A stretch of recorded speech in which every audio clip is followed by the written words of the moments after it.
Hello everyone, welcome to S online classes. सबसे पहले आपका थैंक यू इस चैनल के साथ जुड़ने के लिए। और अगर आप ये वीडियो हमारी पहली बार देख रहे हैं तो अभी सब्सक्राइब कर लीजिए और साथ ही जो बेल आइकन बनाए उससे भी प्रेस कर लीजिए। तो गाइस, आज हम बात करेंगे 3 topics unit wise series NTA UGC net exam preparation paper 1 के लिए।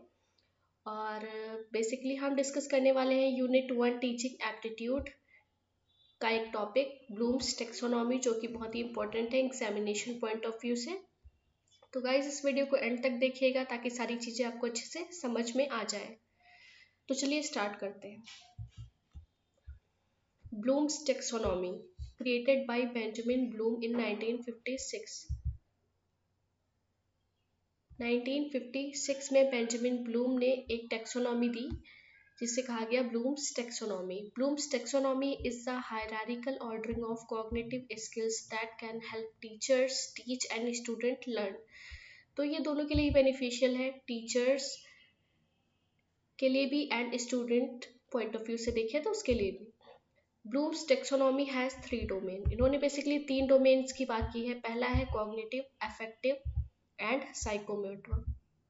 गाइस, यहाँ पे हम सिर्फ एंड सिर्फ कॉग्निटिव डोमेन की बात करने वाले हैं। बाकी आने वाले सेशन में अफेक्टिव एंड साइकोमोटर डोमेन से रिलेटेड हम बात करेंगे। कॉग्निटिव बेसिकली मैं आपको ब्रीफ कर देती हूँ। कॉग्निटिव बेसिकली माइंड से रिलेटेड है, एंड अफेक्टिव किससे रिलेटेड है, फीलिंग से रिलेटेड है, एंड साइकोमोटर किससे रिलेटेड है, जो हमारी एक्टिविटीज़ हैं उनसे रिलेटेड है।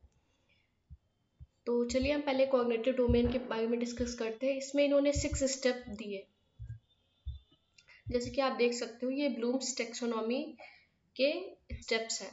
ठीक है, इसमें पहला स्टेप है आपका नॉलेज, दूसरा comprehension, application, analysis, synthesis and evaluation. यहाँ मैं आपको सिंपली एक नॉर्मल से ब्रीफ कर देती हूँ। पहले नॉलेज, ये बेसिकली सबसे लोअर लेवल है एंड यहाँ पे मेमोरी से रिलेट करता है ये, राइट। एंड जो आपका सेकंड लेवल है ये कॉम्प्रहेंशन। यहाँ पर हम चीज़ों को और भी मीनिंगफुल फॉर्मेट देते हैं।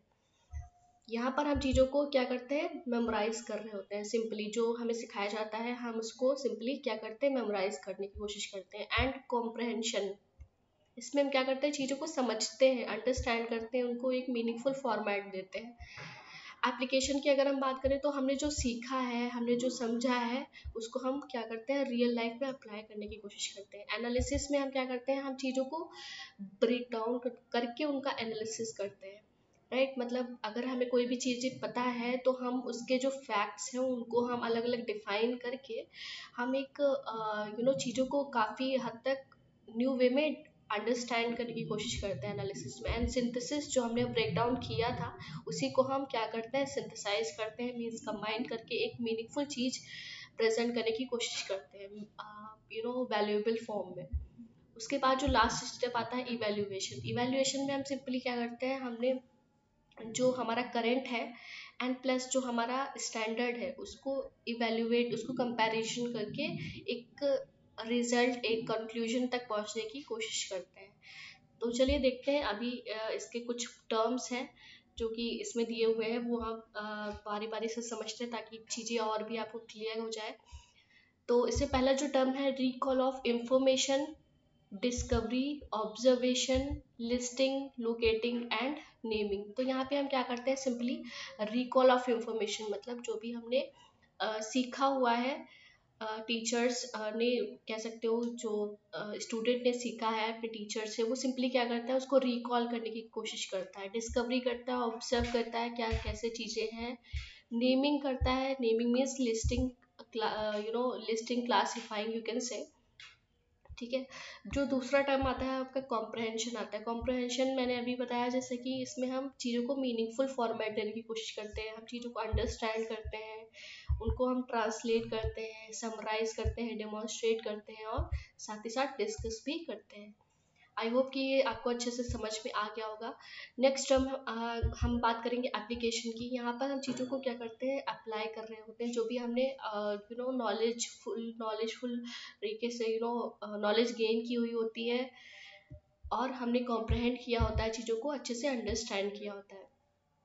तो हम एप्लीकेशन में क्या करते हैं, चीज़ों को अप्लाई करते हैं। Using and applying knowledge using problem solving methods. इसमें हम मेथड्स का यूज़ करते हैं। मैनिपुलेशन का मतलब होता है चेंज।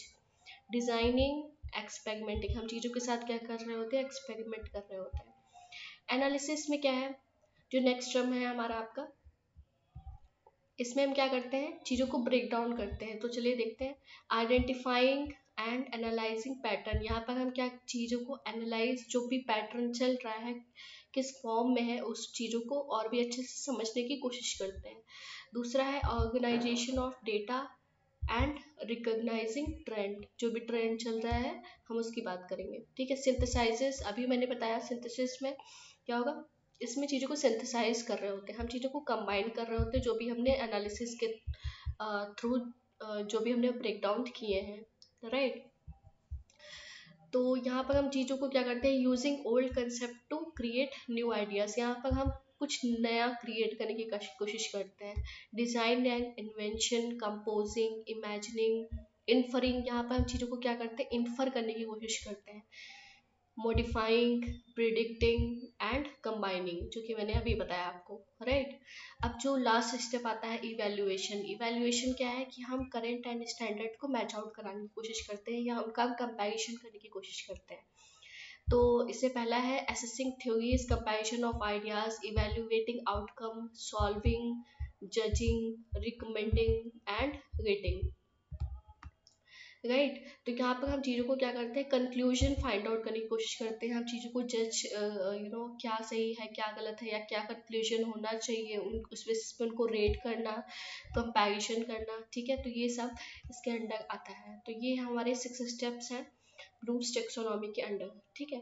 तो इसको और भी अच्छे से समझते हैं, सब आज आगे आगे स्लाइड्स में हम आपको समझाते हैं। Revised Bloom's taxonomy, the framework was revised in 2001 by Lauren Anderson and David Cathroll। ये आपको नाम याद रखना है, ये एग्जाम में पूछा जा सकता है। Lorin Anderson and David Krathwohl ने दिया है revised Bloom's taxonomy, right. The most significant change was the removal of synthesis and addition of creation as the highest level of Bloom's taxonomy. तो इन्होंने क्या किया, जो सिंथेसिस, जो ब्लूम्स टैक्सोनॉमी में डिफाइन किया गया सिंथेसिस को, मतलब कंबाइनिंग, जो अभी हमने पढ़ा, उसको उन्होंने रिमूव कर दिया है और किसको ऐड किया है, क्रिएशन टर्म को इन्होंने क्या कर दिया है, ऐड कर दिया है हाईएस्ट लेवल पे। ठीक है। ये आप देख सकते हो, इन्होंने भी 6 स्टेप्स को ऐसे डिफाइन किया हुआ है। पहला है remembering, understanding, applying, analysing, evaluating, creating. इसको और भी अच्छे से समझते हैं कंपैरिजन चार्ट के थ्रू।